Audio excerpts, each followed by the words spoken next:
Address to the nation political parties के खिलाफ बोलने के लिए कभी नहीं किया जाता। एड्रेस टू द नेशन की एक गरिमा होती है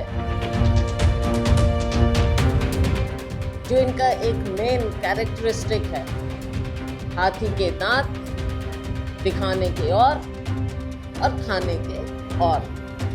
हमेशा इनकी ये दोगली नीति लोगों के सामने आ ये ना दिखाएं। भाजपा एक जवाब दे दे, क्या इनकी भाजपा की अध्यक्ष आज तक कोई महिला बनी है? ये बता दें, आरएसएस में महिलाओं की एंट्री है। माननीय प्रधानमंत्री जी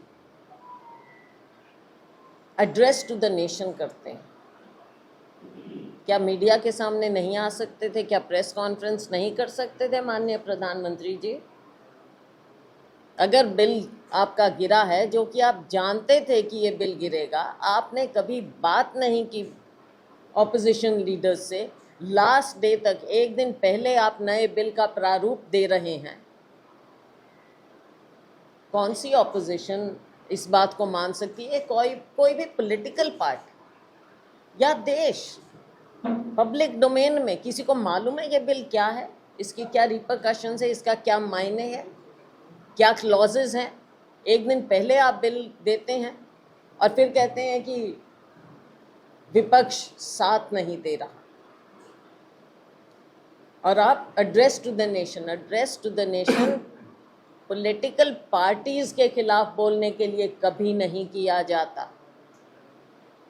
एड्रेस टू द नेशन की एक गरिमा होती है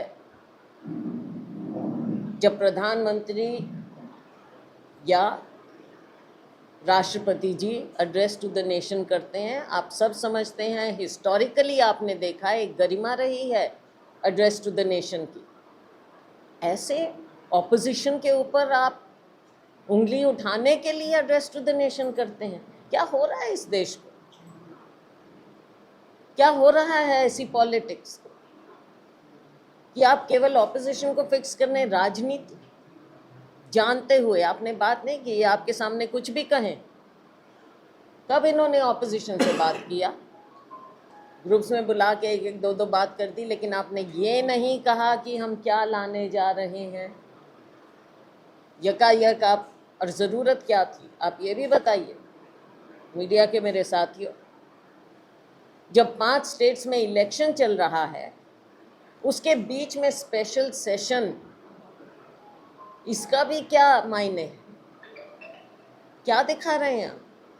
इतनी क्या आपको अर्जेंसी आ गई बीच में, 5 चुनावों के बीच में, कि आप इस तरह का प्रारूप जो ना देश के साथ शेयर किया है, ना ऑपोजिशन के साथ शेयर किया है, उसको आप ला रहे हैं और दुनिया के सामने ढिंढोरा पीट रहे हैं कि महिलाओं के कितने बड़े हितैषी हैं हम, और ये ऑपोजिशन पार्टीज, कांग्रेस और दूसरी विपक्ष के लोग महिलाओं के कितने विरोधी हैं। किसी के गले उतरेगी ये बात? कैसे गले उतरेगी? तथ्य कुछ और कहते हैं, सच्चाई कुछ और है। सच्चाई बिल्कुल इसके विपरीत है कि हमने हमेशा बार बार आपको कहा कि आप लागू कीजिए। हम आज भी कह रहे हैं कि आप 543 के आधार पर लागू करें। हम तो तब से कह रहे हैं।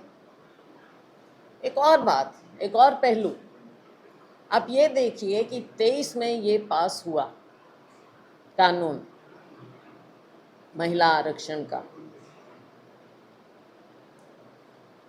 इस बार थर्सडे को सेशन शुरू होता है।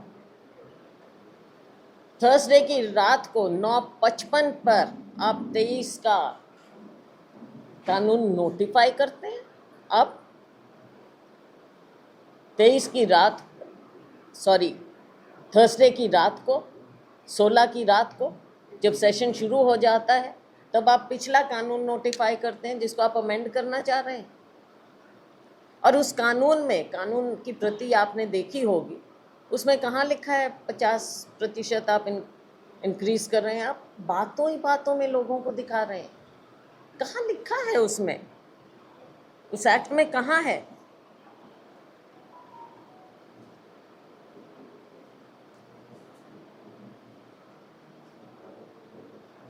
और ना ये डिलिमिटेशन एक्ट।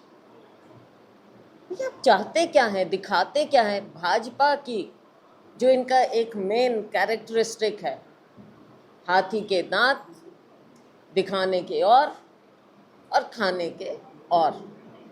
हमेशा इनकी ये दोगली नीति लोगों के सामने आती है। डबल चेहरा है इनका, लोगों के सामने कुछ और रखते हैं, असली राजनीति कुछ और होती। राजनीति गहरी दिखाते हैं, ऑपोजिशन को गलत दिखाना, हम सबसे ठीक, सबसे बड़े हितैषी और कोई नहीं। हाँ, महिलाओं का अपमान, मुझे एक बात बताइए, महिलाओं का अपमान और आदर किसने किया? कांग्रेस पार्टी की हिस्ट्री है, हमारी पार्टी के प्रेसिडेंट महिला आज़ादी से पहले भी रही, बाद में भी। हमारी प्रेसिडेंट राष्ट्रपति इनके समय में तो नहीं, हमारे समय में पहले बनी। महिला स्पीकर हमारे समय में, महिला मुख्यमंत्री हमारे समय में पहले बने। तो ये ना दिखाएं। भाजपा एक जवाब दे दे, क्या इनकी भाजपा की अध्यक्ष आज तक कोई महिला बनी है? ये बता दें, आरएसएस में महिलाओं की एंट्री है तो बताएं कि कितने हितैषी हैं ये महिलाओं के अधिकारों के, बताएं, जवाब दें, प्रेस को दें, देश को दें, और उस पर करें जो ये एड्रेस टू द नेशन होता है। हमसे जुड़े रहने के लिए हमारे YouTube चैनल को सब्सक्राइब करें और नई वीडियो की नोटिफिकेशन के लिए बेल आइकॉन को दबाएं। अगर आप ये वीडियो Facebook पर देख रहे हैं तो लाइक जरूर करें और ज्यादा से ज्यादा शेयर करें। धन्यवाद।